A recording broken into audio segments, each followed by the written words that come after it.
Olá, gostaria de compartilhar minha história com vocês, mas prefiro não me identificar.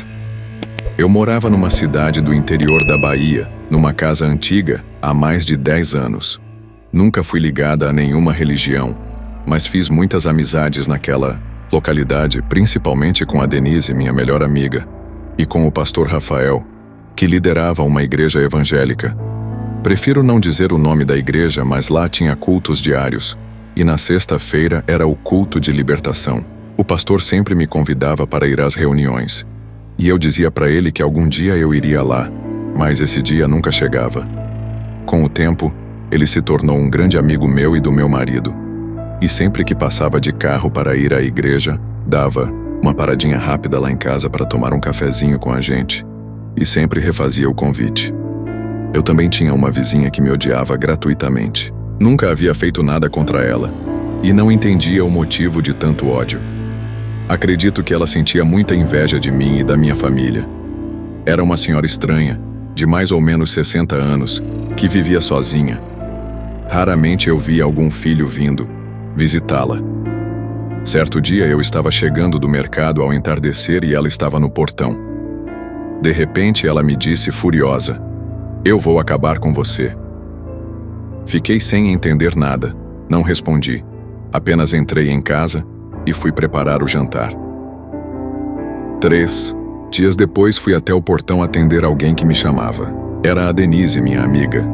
Ela estava perplexa e me perguntou: "Você viu isso aqui?" Respondi: "Isso o quê?" Então ela apontou para um boneco cheio de agulhas, jogado num canto do meu portão. Fiquei desesperada e liguei para o pastor Rafael, já que nem eu nem a Denise tivemos coragem de tocar naquilo e meu marido estava no trabalho. Rapidamente ele veio, olhou, ficou assustado, removeu o objeto e disse: "Agora não posso falar, mas depois precisamos conversar a respeito disso." Nos despedimos e ele foi embora. Denise entrou em casa para conversarmos sobre o ocorrido e ela propôs que fizéssemos orações fortes por meia hora. Poucos dias depois, começou meu tormento. Passei a ver e ouvir coisas, vozes sussurrando: "Vou acabar com você." E vultos passando rapidamente dentro de casa, mesmo durante o dia. Meu marido começou a ficar preocupado comigo e não entendia o que estava acontecendo. Então ele ligou para o pastor Rafael para combinar uma visita. No dia seguinte, quando meu marido estava de folga, o pastor chegou. Fomos para a sala e conversamos, por um tempo. Ele nos disse que alguém havia feito uma obra maligna contra mim e que eu precisava começar a frequentar os cultos de libertação. Aceitei o conselho dele e comecei a ir à igreja toda sexta-feira à noite. Mas as coisas só pioravam, cada vez mais. Chegou ao ponto de eu ver sombras nas paredes e objetos se movendo sozinhos. Até que, numa sexta, meu marido foi chamado para fazer um plantão noturno. E quando percebi que ficaria sozinha, me desesperei e liguei para minha amiga Denise. Ela prontamente atendeu meu pedido e foi dormir lá em casa. Quando ela chegou, jantamos e depois fomos para a sala assistir a um filme.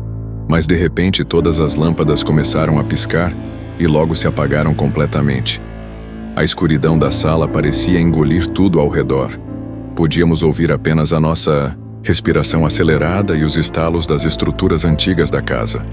Mas mesmo sem luz, sentíamos: algo ainda estava lá, presente, observando. O ar se tornou quase irrespirável.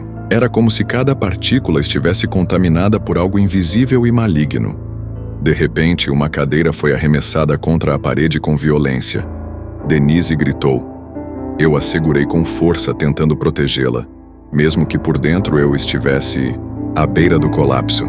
Ela me implorou: "Liga para o pastor Rafael, pelo amor de Deus." E assim fiz.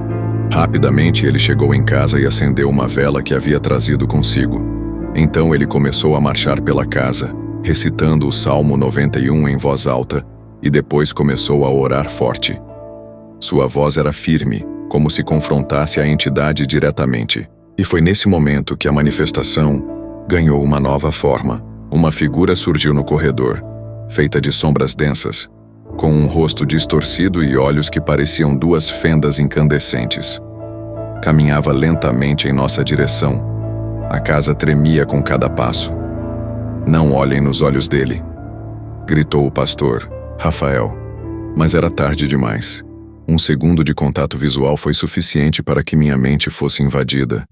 Vi imagens que não eram minhas, sacrifícios e rituais macabros, gritos abafados por paredes de pedra e um círculo de velas negras. Senti meu corpo começar a ceder como se ele estivesse tentando entrar em mim, tomar o meu lugar.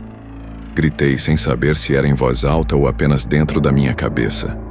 Pastor Rafael correu até mim, pressionou um crucifixo contra minha testa e pronunciou uma frase em latim que parecia queimar o ar ao nosso redor. A figura urrou, um som feito de vozes sobrepostas, como um coro de tormento, que fez os vidros das janelas vibrar. Aquilo recuou, e por um momento, tudo ficou em silêncio. Aproveitamos o breve instante de calmaria para reforçar as orações. Denise acendeu mais velas na sala, e o pastor me pediu que segurasse o crucifixo com força, como se fosse a única barreira entre mim e o abismo. Estamos perto do fim, ele disse, mas ele vai tentar mais uma vez. E tentou. Sentimos a casa tremer como se fosse um terremoto de leve intensidade.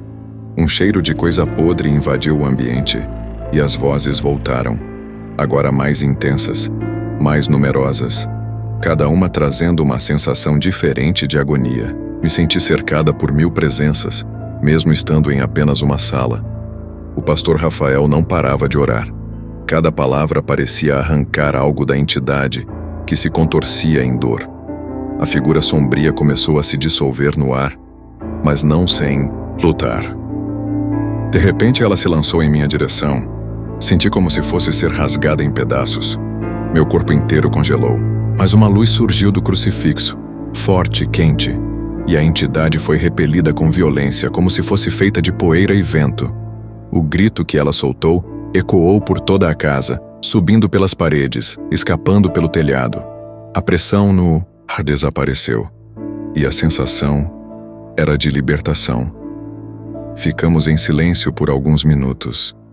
No final de tudo, o pastor Rafael caiu de joelhos, exausto.